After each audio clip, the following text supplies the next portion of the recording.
Hello guys, welcome to my channel नारिश वांगशे। आज मैं आपके साथ रिडेम्पशन ऑफ लव का नेक्स्ट पार्ट एक्सप्लेन करने वाली हूँ।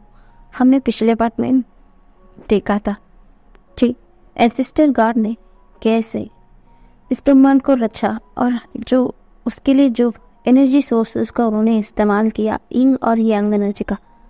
यांग एनर्जी का तो उन्होंने उसका मास्टर, खुद का मास्टर चुन लिया था, पर यिंग एनर्जी ने अपना मास्टर खुद चुनना चाहा और इसके लिए एंसेस्टर गॉड भी राजी थी।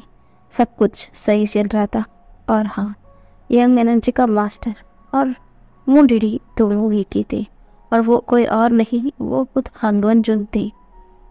वो कुछ अपनी ये क्या बोलते हैं, एल्डर के साथ कुछ बात कर रहे थे। तभी उन्हें पता चलता है कि एक इंसान जो मॉर्टल है वो मॉर्टल से इमॉर्टल तो बन चुका है, और वो यहाँ पर आया है और उसे क्या काम देना है इसके बारे में कुछ हंगवन जुन को तय करना है। और अब आके देखते हैं। हंगवन जुल्स पूरा अपना काम को निपटाते हुए वो अपने कक्ष में ही चले गए थे। अगले दिन भी वो तैयार होकर अपने दरबार में आए थे। दरबार में जैसे ही आते हैं, वहाँ का जो सेवक थे वो अनाउंस करते हैं कि हंगवन जुन सभा में पधार रहे हैं। तो सारे एल्डर्स खड़े हो जाते हैं। वहाँ पर 5 लोग भी खड़े थे, क्योंकि उन्हें उनका काम देना था। खुद हंगवन जुन ने उनको काम को उन्हें सौंपना था, इसलिए वो 5 लोग भी वहाँ पर खड़े थे। हंगवन जुन आते हैं, सीधा अपना आसन में बैठ जाते हैं, पर 5 में से एक इंसान सिर्फ घूर घूर कर हंगवन जुन की तरफ ही देख रहा था। मिसमराइज हो गया था। वो तो बिना अपनी पल के झपकाए सिर्फ हंगवन जुन की तरफ ही देख रहा था, क्योंकि उन्हें आंखों के सामने देखना है, उसका ड्रीम था। उसका तो कुछ ही लालच नहीं हुआ उसके लिए। उसे सिर्फ ये की इच्छा है, क्योंकि उसे गॉड हंगवन जुन को देखना है, वो भी सामने देखना है, क्योंकि वो गॉड हंगवन जुन को एडमायर करता है, बहुत पसंद करता है।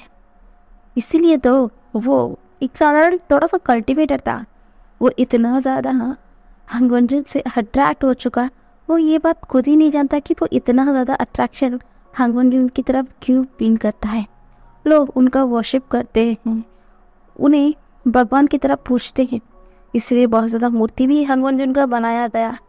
पर कभी भी वो इंसान जब उस मूर्ति को देखता है, हंगवन जुन की कथा सुनता है, तो वो पूरा खींचा चला जाता है उनकी तरफ। ये खिंचाव कभी भी वो समझ ही नहीं पाया कि इतना ज़्यादा खिंचाव वो क्यों फील कर रहा है। इसलिए इस खिंचाव ने उसे इतना मजबूर कर दिया कि वो एक छोटा कल्टिवेटर से कब इमॉर्टल तक का सफ़र तय कर दिया, खुद उसे ही पता नहीं चला। बट आज फाइनली वो हेवन पे आ चुका है, और वो खुद मून डीटी यानी कि हंगवन जुन को अपनी आंखों के सामने देख रहा है। वो कितना ज़्यादा ब्यूटीफुल है, सच में कितना ज़्यादा हैंडसम है वो।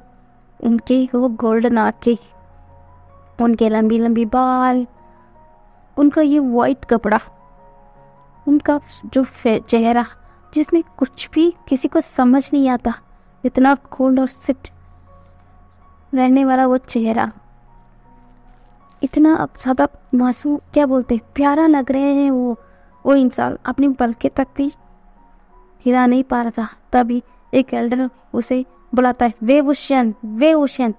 तब जाकर वो इंसान होश में आता है। हाँ, ये कोई और नहीं, ये वे ओशियन था।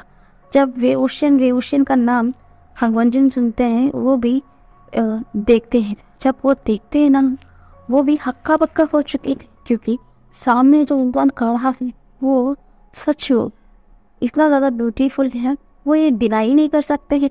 ये हेवन है, यहाँ पर बहुत ज़्यादा परियां है, मोटर्स है, इतना ज़्यादा कितने लोग हैं, पर आज तक उसमें यानी कि हमारे हंगवन जुन ने जो हमारे उसके सामने खड़ा है, उससे ज़्यादा खूबसूरत इंसान कभी नहीं देखा है, क्योंकि वो इंसान सच में बहुत ज़्यादा खूबसूरत है। उसके काले लंबे बाल, जो थोड़ा थोड़ा उसका फेस में भी आ रहा था, जो उसने कोनी में जो क्या बोलते हैं रेड रिबन बांधा है, पूरा ब्लैक रोब से, ब्लैक और रेड कॉम्बिनेशन का रोब पहना हुआ है। वो सच में बहुत हेवनली ब्यूटी लग रहा है। ऊपर से उसकी सिल्वर आंखें, जो बड़ी बड़ी आई लैशेस है और ऊपर से वो रोजी लिप, उसके नीचे जो छोटा सा तिल है उसे और भी ज़्यादा उसे अट्रैक्शन फील करवा रहा है। पता नहीं क्यों उसकी तरफ कोई खिंचाव महसूस कर रहे हैं। वो खुद को काम डाउन करते हैं क्योंकि आज तक कोई ऐसा चीज़ या कोई इंसान नहीं बना जो हंगवंजुन को अपनी तरफ अट्रैक्ट करने की भी काबिल रख पाए। पर ये साधारण इमॉर्टल जो अभी अभी बना है उसमें ऐसा क्या है, उसमें ऐसा क्या है जो एक खुद हंगवंजुन को उसकी तरफ अट्रैक्शन फील करवा रहे।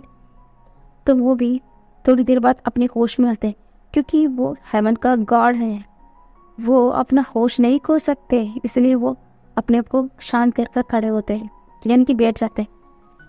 तभी एक गेडर बोलता है, मास्टर अब बताइए ना कि हमें क्या करना चाहिए। तभी हंगवंजुन बोलते हैं, ठीक है, ये पांचों लोग भी हाईली कल्टिवेटर हैं और विभूषण तो वो भी सामने आता है, एक वो करता है 90 डिग्री वो करता है, बड़ी सी स्मेल करता है। बस अब क्या था, ये इतनी प्यारी स्मेल देखकर वो तो पूरा विस्मराइज हो चुके थे, फिर भी वो अपना सर को नोट करते हैं, यानी कि उन्होंने उस बो को एक्सेप्ट कर लिया। तभी हंगवंजुन बोलते हैं, यहाँ पर भी कुछ आपको ना ट्रेनिंग दी जाएगी, आप यहाँ पर भी कुछ सीखिएगा, उसके बाद जाकर आप यहाँ का पद आप ले सकते हैं, ऐसा बताते हैं। तभी वो विभूषण की तरफ देखकर बोलते हैं, तुम इमॉर्टलिटी हासिल कर लिया है, फिर भी हम चाहते हैं कि यहाँ पर भी कुछ ट्रेनिंग तुम लो, उसके बाद हम ये तय करेंगे कि तुम कौन सा काम ले सकते हो यहाँ पर, ऐसा बोलते हैं। तो हंगवंजुन की बात सुनकर विभूषण भी बहुत खुश हो जाता है, तो सब लोग हाँ हाँ कर मान लेते हैं। तभी एक एल्डर आते हैं, उन पांचों लोगों को वहाँ से लेके जाते हैं, उन्हें उनका कमरा कक्ष यानी कि दिया जाता है। सब लोग अपने कक्ष पे थे। तभी विभूषण धड़ाम से अपना जो कक्ष का जो बेड है उसमें धड़ाम करके ले जाते हैं। होता है क्या था, हंगवंजुन सच में कितना ज़्यादा हैंडसम है।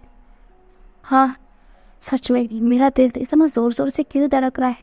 विभूषण एकदम पागल तो हो तो नहीं गए ना, वो गॉड है, पूरा हेवन का गॉड है।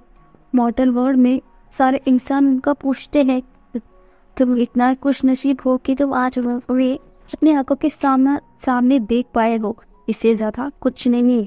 विभूषण तुम्हें समझ तो आया कि नहीं, खुद को काम डाउन करो, कुछ पागलपन वाली हरकतें मत कर लेना तुम, ऐसा बोलकर वो खुद को ही कोसता है। कल मुझे यहाँ पर ट्रेनिंग करनी है, मुझे कुछ भी कर कुछ, या मुझे एक सर्वेंट की काम भी मिल जाए ना, मैं ले लूँगा, उसे खुशी ले लूँगा। बस मुझे अपने हंगवंजुन के सामने रहना है, उनके साथ रहना है, मैं उनकी पैरों चंद के चरणों पर भी गिर रहूँ, मुझे कोई परवाह नहीं। बस मुझे अपना हंगवंजुन के साथ में रहना है, बस उन्हें देखते रहना है, यही मेरा जिंदगी का सफ़र है। मुझे किसी चीज़ का लालच नहीं है, बस मुझे अपने हंगवंजुन के पास रहना है, साथ रहना है, ऐसा बोलकर वो स्माइल करते हुए सो जाता है। पर इसके उलट दूसरी ओर नॉर्दर्न साइड में जो इंग एनर्जी है वो हलचल कर रहा है, कुछ बेचैनी महसूस कर रहा है। वो इतना बेचैनी महसूस कर रहा है कि वहाँ पर तबाही मच रही है, वो पूरा नॉर्दर्न साइड हिल रहा है। आज वो अपने काबू से बेकाबू हो रहा है। वो यहाँ से छूट कर कहीं जाना चाहता है या किसी और के पास जाना चाहता है जो इस इंग एनर्जी को बिलोंग करता है, उसके पास तुरंत जाना चाहता है। जो इंग एनर्जी है वो कुछ समझ ही नहीं पाता है, इतना ज़्यादा हड़बड़ी हो गया था।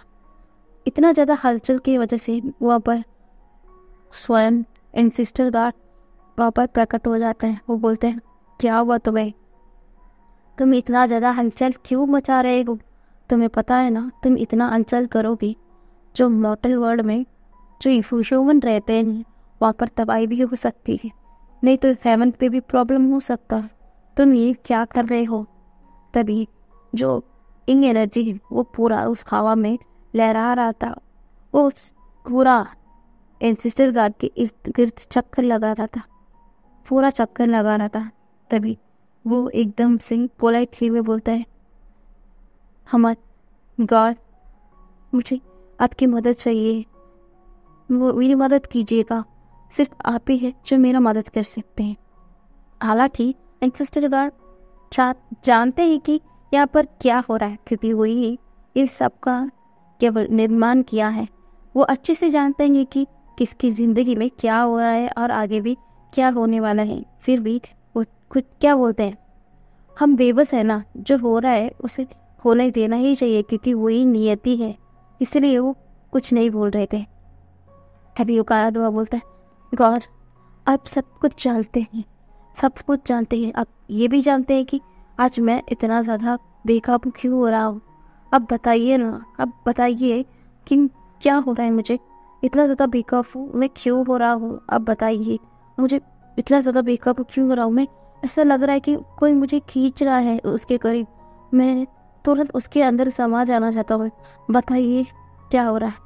तभी जो एंसेस्टर गार्ड है वो बोलते हैं, तुमने सही पहचाना, सही पहचाना, क्योंकि यहाँ पर वो इंसान आ चुका है जो तुम्हारा मास्टर है, तुम्हारी शक्ति को अपने अंदर समा लेने वाला है। वो इंसान यहाँ पर आ चुका है। तभी जो इन एनर्जी है वो बोलता है, नहीं मास्टर, मेरा मास्टर, पर गॉड आपने मुझसे वादा किया है, मुझसे वादा किया है कि आप जो मैं अपना मास्टर खुद चुनूंगा। आप जानते हैं ना, यहाँ पर सारे लोग यांग एनर्जी का प्रयोग करते हैं, फिर भी उनके अंदर कितना ज़्यादा लालच, कितना ज़्यादा गुरूर, कितना ज़्यादा नफरत, कितना ज़्यादा जलन, सब कुछ भरा हुआ है।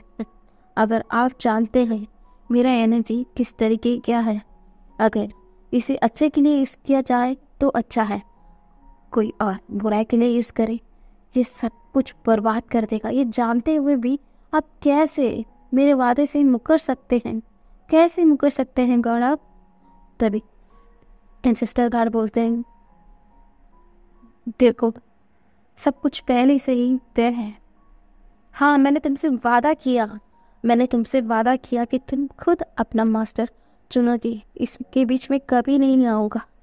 फिर भी सच्चाई ये है कि यिंग और एनर्जी, यांग एनर्जी, तब मैंने रचना की जो उस दोनों सोर्सेस का मास्टर भी खुद पहले से ही तय थे कि इन एनर्जी का जो मास्टर है वो कब का जन्म लेंगे और कब इस एनर्जी को अपने अंदर समा लेंगे। यंग एनर्जी को तो मून डिटी ने अपने अंदर समा लिया, क्योंकि वो एनर्जी उसके लिए ही बना था। और रही बात इंग एनर्जी, इसके लिए भी जो उसके उस इंग एनर्जी को, यानी तुम्हारी एनर्जी को अपने अंदर समाने वाला है, वो इंसान भी बहुत ज़्यादा कठिनाइयों के बाद आज यहाँ तक पहुँच गया है। इसका मतलब है कि वो जल्द अपना जो एनर्जी है उसमें मास्टरी कर लेगा, ऐसा बोलते हैं। तभी या इंग एनर्जी बोलता है, नहीं ऐसा नहीं हो सकता। तभी एंसेस्टर गार्ड बोलता है, मैं जानता हूँ कि तुम्हें ऐसा लगता है कि मैंने तुम्हारे साथ नाइंसाफ़ी की, मैंने अपने वादे से मुकरा है, पर सच में तुम उसके पास जाओ।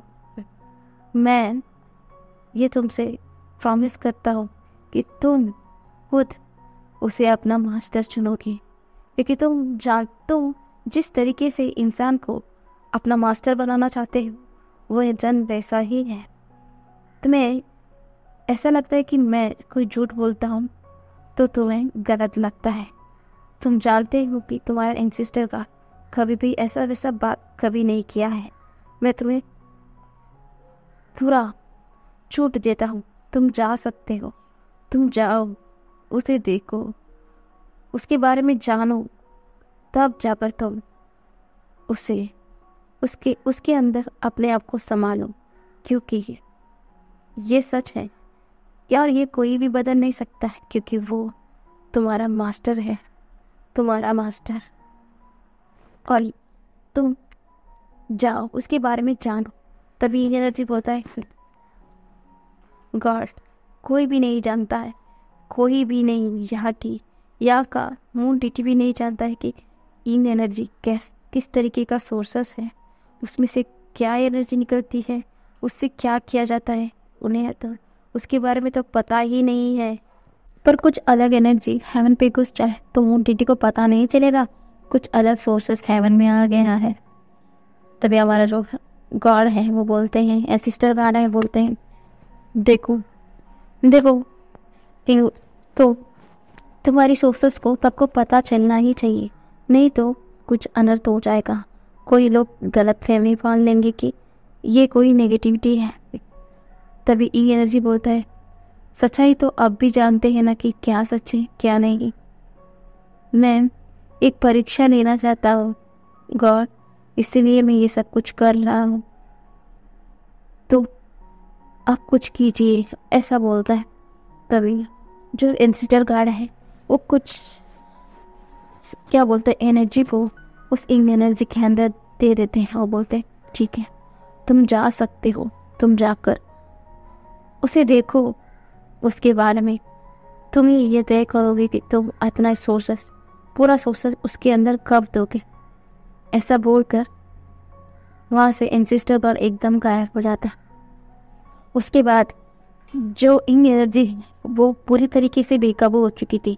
हाँ, भले ही उस एनर्जी ने एंसिस्टर गार्ड से ये प्रॉमिस लिया था कि हाँ नहीं वही अपना मास्टर चुनेगा, पर नियतें तो कुछ और हैं, क्योंकि कुछ बातें पहले से ही तय होती हैं, इसीलिए उसका मास्टर पहले से ही तय था कि कौन जो इंग एनर्जी का पूरा अपने अंदर संभाल लेगा। तो इंग एनर्जी भी क्या कर सकता है, वो पूरा हवा में घुल चुका था और वो हेवन में घुस चुका है। पर इसके बारे में किसी को भी नहीं पता, खुद हंगवंजन को भी नहीं पता, क्योंकि उसका हाइड किसी और ने नहीं, स्वयं एंसिस्टर गॉड ने किया है। अगर एंसिस्टर गॉड नहीं चाहते तो कोई भी अपना स्वयं किसी के सामने एक्सपोज नहीं हो सकता। तो वो एनर्जी धीरे धीरे जहाँ पर बेहोशन था वहाँ पर चला गया था, क्योंकि उस कक्ष की ओर वो खिंचाव महसूस कर पा रहा है। जैसे ही उस एनर्जी पूरी तरीके से उस कक्ष के अंदर घुस गई, वो उस बेड पे जो इंसान लेटा हुआ था उस इंसान की इर्द गिर्द चक्कर लगा रही थी। वो इंग एनर्जी क्या बोल रहे हैं, वो एक अलग सा क्या बोलते हैं कुछ सोर्सेस को महसूस कर पा रहे थे। और वो एनर्जी जो अपना मास्टर है जो बेड पर लेटा हुआ है उसे देख रही थी। हाँ, कितना सुंदर शक्ल है, कितना मासूम फेस है उनका, सब कुछ वो देख रहा था। क्या सच में ये इंसान उसका मास्टर बनने के लायक है? उसे ऑब्जर्व करेगा, यही सोचकर वो एकदम उसके पास जाता है। तभी वो सोचता है नहीं, वो देखेगा कि ये इंसान जो बेड पे लेटा हुआ है वो उसके मन में और वो जो बार है क्या दोनों एक ही है या इसके मन में कोई बुराई है। ये सोचकर वो एनर्जी वहाँ से गायब हो जाती है। अगले मॉर्निंग सुबह जब सब लोग अपने अपने रूटीन में आ चुके थे, जो हमारा गार्ड है उन्हें जो काम था, जो मटन वॉल में क्या हो रहा है, उन्हें क्या क्या देखना है, सब कुछ वो कर रहे थे। और कुछ लोग आकर विंग और जो 5 बाकी 4 लोग थे उन सबको लेकर चले गए थे। उन्हें वहाँ पर भी कुछ तलवारबाजी कुछ ना कुछ सब कुछ सीखना पड़ा था। वहाँ पर भी बहुत सारे सवाल सब जवाब सब कुछ देना था और वे क्वेश्चन और सब में बहुत अच्छे तरीके से कर रहा था। अगले मॉर्निंग जो इंग एनर्जी है वो भी आ चुका था वहाँ पर। उसने विंग की तलवारबाजी हो, उसका सवाल का जवाब देने का तरीका हो, सब कुछ देख रहा था। सब कुछ देखकर उसे अच्छा लग रहा था, पर उसे कुछ और भी तो देखना था। तभी वहाँ पर जो कुछ लोग हैं उन्हें घसीट कर लेके जा रहे थे तभी वेभूषण उन्हें देखता है, बोलता है क्या हुआ, इन्हें ऐसा घसीट कर क्यों लेके जाए हैं? तभी उसमें से एक एल्डर बोलता है क्योंकि इसने गलत किया है, इसने यहाँ पर हेवन पर कुछ गड़बड़ी करने की कोशिश की है। हाँ, ये एक इमोर्टल चाहिए, ये भी इमोर्टल बना था। पर क्या बोलते हैं, लालच हमेशा लालची होती है। इसने एक बहुत गड़बड़ी की है। इसने यहाँ का जो प्योर एनर्जी है उसे गलत तरीके से हासिल करने की कोशिश की है। तभी वो इंसान बोलता है माफ़ कीजिएगा, माफ़ कीजिएगा, मेरी मजबूरी थी, मेरी मजबूरी थी, ऐसा बोलता है। तभी रंडर बोलते ऐसा कौन सा मजबूरी थी। तभी वो इंसान अपने घुटनों पर आ जाता है, बोलता है मेरी मेरी बच्ची की मौत होने वाली है, वो मर रही है। तो मैं तभी मुझे किसी के द्वारा पता चला कि हेवन में जो साउथ साइड का जो एक गार्डन टाइप का है, वहाँ पर कुछ एनर्जी सोर्सेस हैं। अगर उस एनर्जी सोर्सेस को मैं अपने अंदर समा के मैं अपनी बच्चे के ऊपर उस शक्ति को देता हूँ तो मेरी बच्ची ठीक हो जा सकती है। मैं क्या करता, मैं पिता मुझे अपनी बच्ची की जान बचानी थी, इसलिए मैंने इतना कुछ किया, ऐसा बोलता है। तभी एल्डर बोलते हैं नहीं, तुम कितना कुछ भी बोल रहे हैं पर ये गलत है, ये गलत है, ऐसा बोलता है। तभी वे उषंगी वहाँ पर कुछ नहीं कह सकता क्योंकि यही लगन है, क्या कर सकता। तो वहाँ पर सब लोग भी उस इंसान को घसीट कर हंगवन जिम के तरफ लेके जा रहे थे। वे उषन बहुत उदास हो चुका था। वो बोलता है ऐसा क्यों हो रहा है। उसने नींव को तोड़ा है, फिर भी वो पिता था, अपनी बच्ची को बचाने की कोशिश कर रहा है। अगर मेरे वश में ये होता तो मैं सच में उस बच्ची की मदद करता। मैं क्या करूं, मैं क्या करूं, यही सोच रहा था। तभी उसे जो एंसेस्टर है वो बोलते हैं कि यहाँ पर जो लाइटनिंग पड़ रही है उसमें भी आपको खड़ा उतरना है, इस लाइटिंग की ताकत को अपने अंदर लेना है। हम भी देखना चाहते हैं कि आप कितना ज़्यादा केपेबल। अगर आप यहाँ का एक लाइटनिंग लेता ही इंसान मर जाता है, पर आप इसमें से 10 लाइटनिंग को लेने की काबिल बने तो आप अगले स्थान में चले जाएंगे। तो मैं चाहता हूँ कि आप यहाँ का टेस्ट भी पास करें। अगर आप इसमें 10 में से 10 लाइटनिंग को भी आप ले पाए तो आपको एक विश मिलेगा कि आप हंगवन से कुछ भी मान सकते हैं, कुछ भी, ऐसा बोलते हैं। तो विभूषण कुछ सोचता है, वो बोलता है ठीक है। ऐसा बोलकर वो तुरंत सब लोग एक एक बारी बारी कर उस लाइटनिंग के पास खड़े हुए थे और वो क्या बोलते हैं, वो लाइटनिंग पूरा ऊपर से गिर रहा था। जब एक इंसान एक लाइटनिंग को लेता है धड़ाम से वहीं पर बेहोश होता था। ऐसा ही चारों लोग भी एक लाइटनिंग को भी बियर नहीं कर पा रहे थे। अब आखिरी विभूषण की बारी आ गई थी। उसने 2 लाइटनिंग को तो बियर कर दिया पर दूसरा लाइटनिंग को वो बियर नहीं कर पाया था। फिर भी उसे कुछ अपने मन में सोच लिया था, उसने ठान लिया था उसे वो चीज़ करनी ही है। तो वो ठान कर वो कितना ज़्यादा ब्लड वॉमिट कर रहा था, उसकी स्किन छील रहे थे, फिर भी उसे इन सब से नज़रअंदाज कर वो उस टन क्या बोलते हैं वो 10 लाइटनिंग को भी ले लेता है। और ये सब कुछ जो इंग एनर्जी है जो हवा में घुला हुआ था वो सब कुछ सुन रहा था, सब कुछ देख रहा था। उसे जानना था कि उसका ये मास्टर है, उसका मन में क्या चल रहा है, वो क्या सोचकर ये सब कुछ ले रहे हैं। जैसे ही उसने 10 लाइटनिंग को भी बियर कर दिया वो उसी हालत में दौड़ते हुए बोलता है मुझे अभी हंगवन को जाकर उसे विश मांगनी है। तभी वो एक एल्डर बोलते हैं देखो तुम्हारा ब्लड से तत्पतर है, तुम इस हालत में हंगवन के पास जाओगे, नहीं तुम आओ पहले अपना इलाज कर दो, तुम कल मांग लेना। वैसे भी तुमने अपना परीक्षा में पूरा पास किया है तो तुम उनसे कुछ भी विश मांग सकते हो।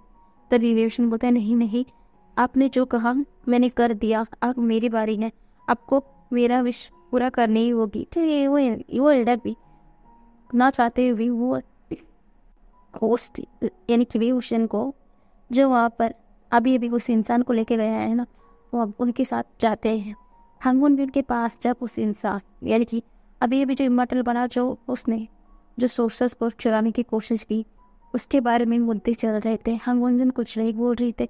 तभी वो एल्डर बोलता है, मास्टर ये गलत है, भले ही ये इंसान कुछ भी ना कह दे, फिर भी उसने जो किया वो गलत है सर, इसलिए उसका तो मौत ही सजा होनी चाहिए, क्योंकि ये गद्दारी की है।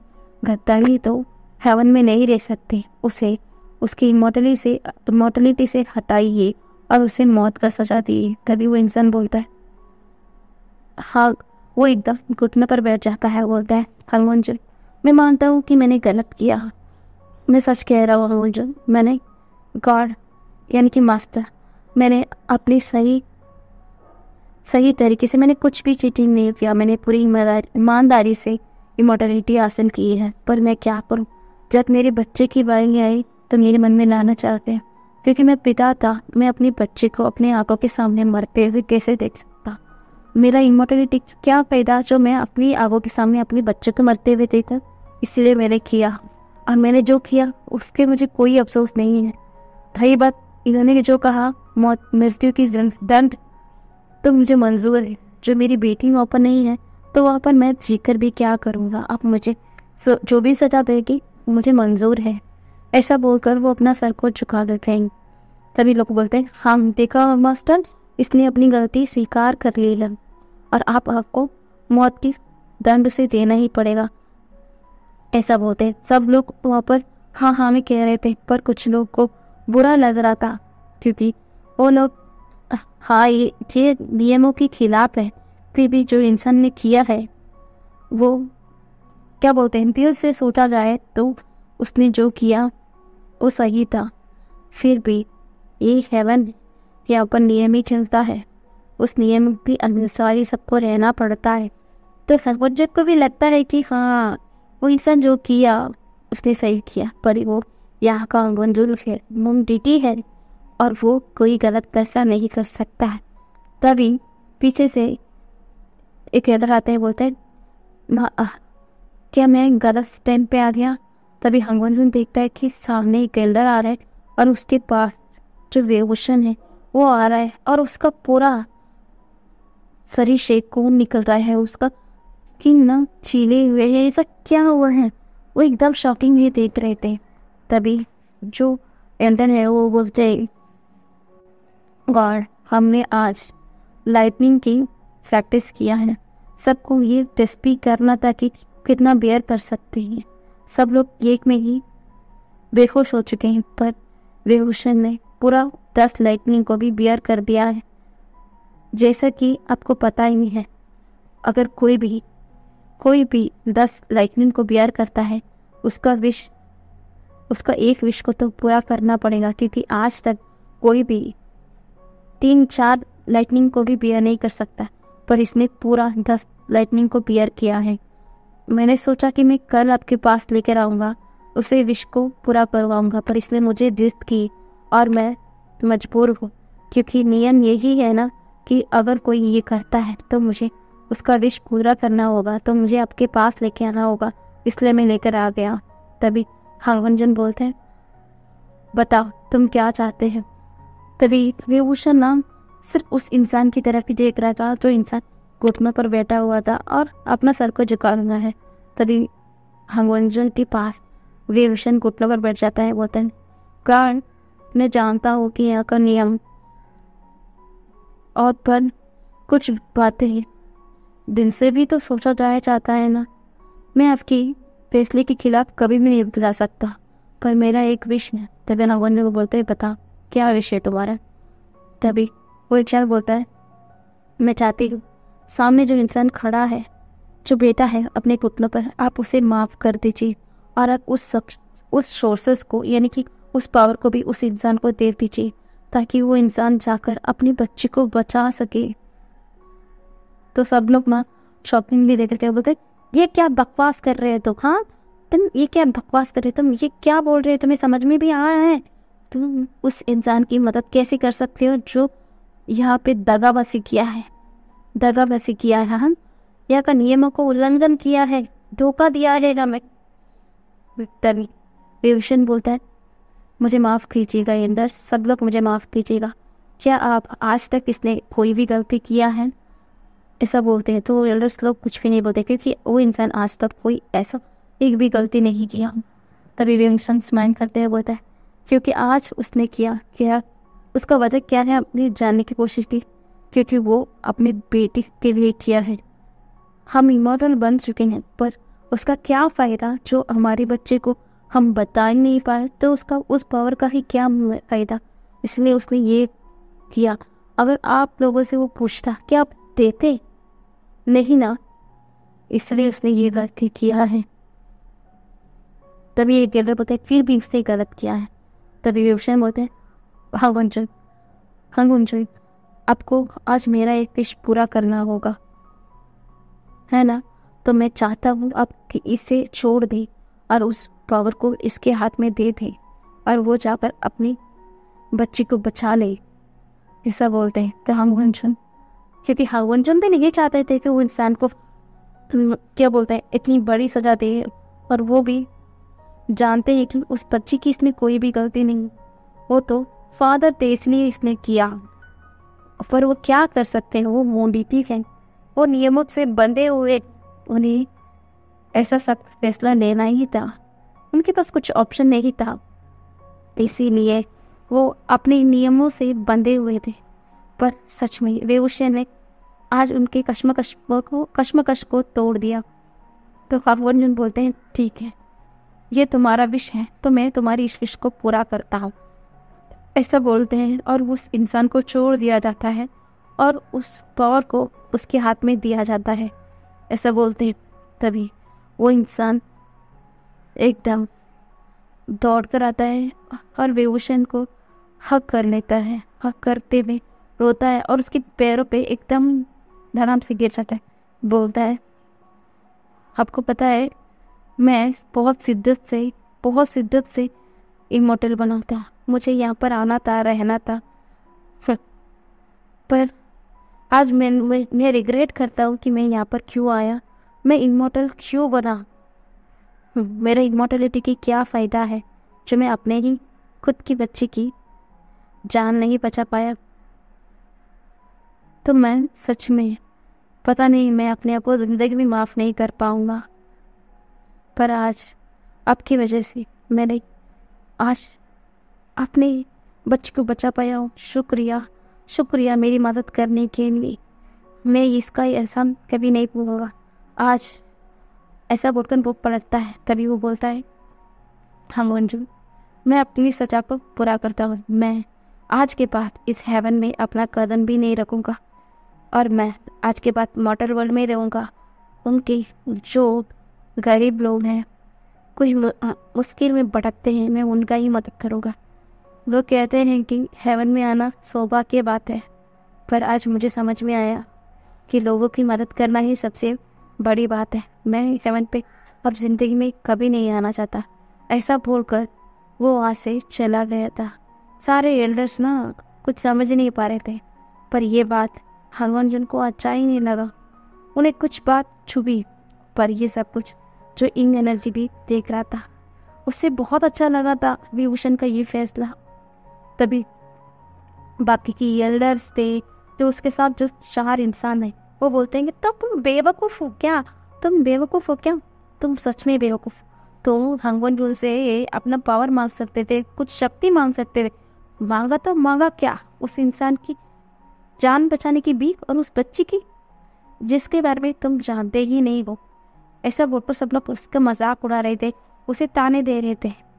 तभी वो हांगवंचन की तरफ देखता है, बोलता है हांगवंचन, हम गार्ड क्यों बनते हैं, इमोर्टल क्यों बनते हैं। तभी हांगवंचन बोलता है हाँ, हम भले ही गार्ड क्यों ना बने, हमारी पहला दायित्व ये है कि हमें कमज़ोर लोगों की मदद करनी है, सबकी मदद करनी है। हम गार्ड है तो क्या हुआ, हमारा पहला प्रायोरिटी है हमारा प्रजय, हमारे जो लोग हैं उसकी मदद करें।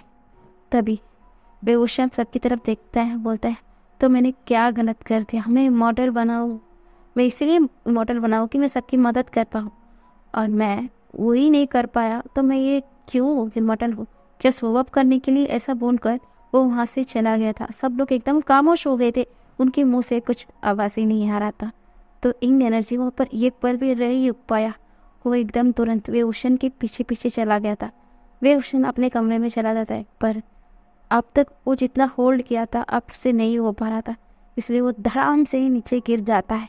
तभी विंग एनर्जी उसके पास जाती है, उसके माथे पे अपना सोर्सेस को डालती है, क्योंकि आज उसको जानना था इस वेवोशन के साथ क्या हुआ है। क्या उसका मन भी इतना पवित्र है जैसा वो बात कर रहा था? इसलिए उन्होंने अपने सोर्सेस को अंदर रखा ताकि उनके मन में क्या चल रहा है वो जान सके, क्योंकि इंग एनर्जी कहीं ना कहीं यही उनका मास्टर है। दोनों एक दूसरे के साथ कनेक्टेड हैं और एक दूसरे के मन की बात दोनों अच्छे से जान सकते हैं।